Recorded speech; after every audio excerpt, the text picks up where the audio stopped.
everyone, welcome back. Today we're going to be back on the 250ES. We're going to take the rear swing arm off. We've got this special tool to do that. We're going to take the skid plate off, the rear grommets, the brake, and we're going to get the frame ready for paint. Hopefully, that's the plan. Thanks for hanging out. Sure do appreciate it, and let's see what we can get done. We're going to take the grommets off of our skid plate.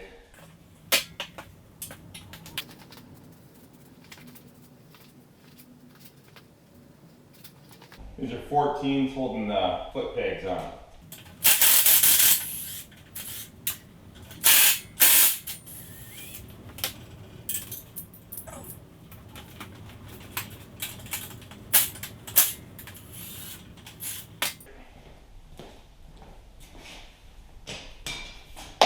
You can use just a regular ratchet with these, but I'm a little bit lazy today. These are 12s. You got 3 12s holding the skid plate on. We did hit them up with some WD-40 as you seen earlier.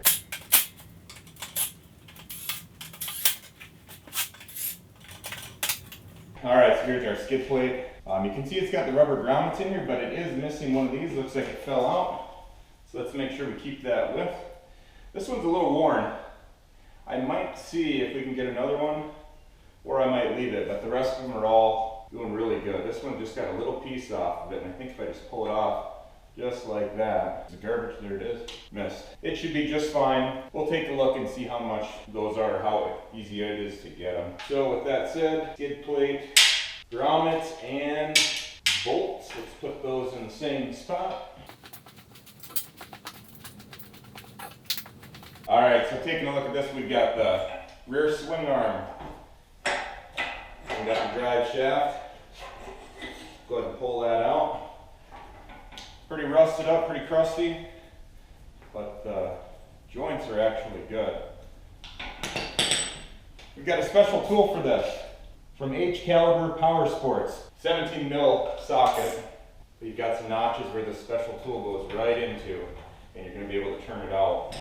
We've hit this up with a lot of WD-40. All right, an impact might do you some good. We're not going to give it a full send because we don't want to strip it. Right here it is a castle nut, you got that off. This side's good. So crusty in there. Now we're going to flip it over. This side is a 17. It's actually got it built right in here. We're going to grab a big wrench and we're going to use it to turn it. It's a 32. So let's see if we can crack this loose. Oofda.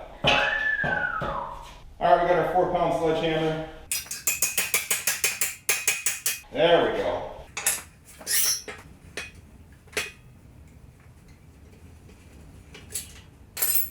Still got some grease in there, that's good. Here's what I'm talking about. Still some grease on the inside. We'll clean that up. Take your special tool again, and on the side that had the castle nut, you can now use not the castle nut adapter part, you're going to use the 17-inch hex. You're going to unscrew this last part that's holding your swing arm in.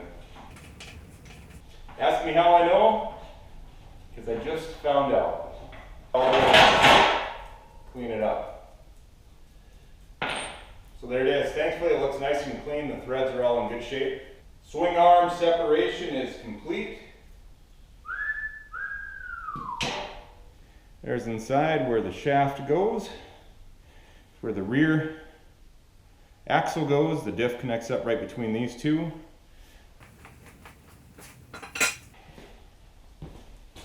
Keep our parts together.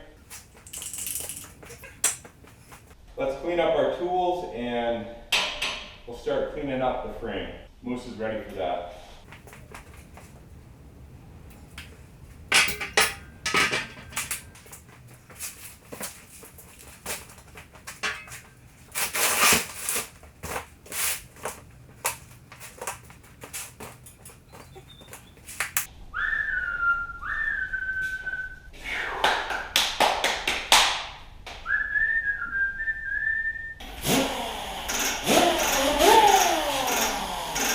Hit this up with the wire wheel first.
going to go ahead and power wash this off now. Once that's done, we're going to have to go about it the manual way and use some sandpaper just to really scuff it up. We don't need this to be a smooth finish. I don't mind if there's some scratches that aren't all the way filled in. It's not going to look bad, I promise you that. But we just want to make sure everything sticks so when this gets out in the elements, the paint doesn't just come flaking right off. All right, it's only been a couple minutes for you guys, but it's been about 2.5, 3 weeks for us.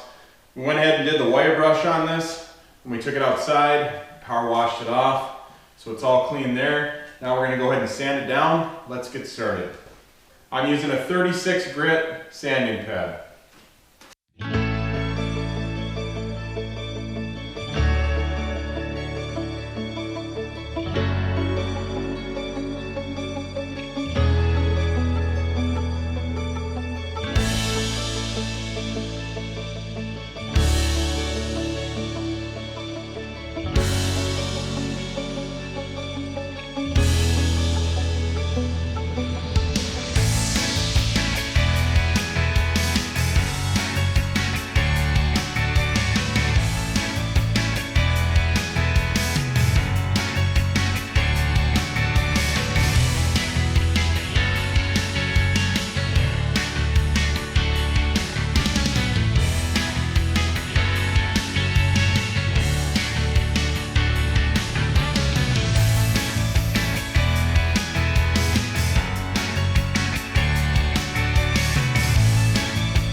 So we've got the first pass of sanding over it with the 36 grit sandpaper pad done.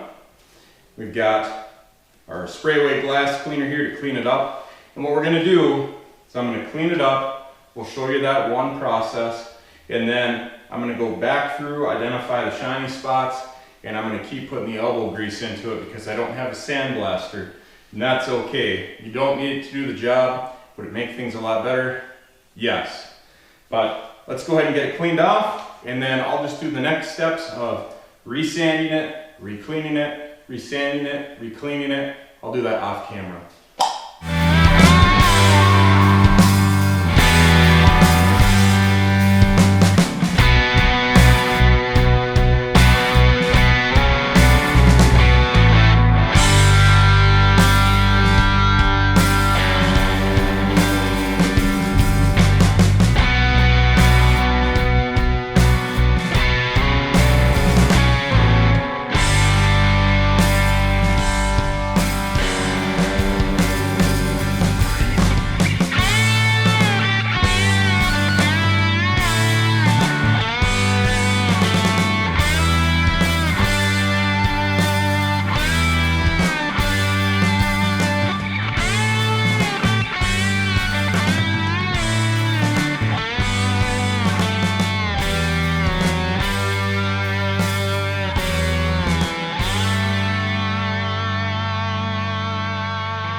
Well, that's going to wrap up the first sand and the first clean.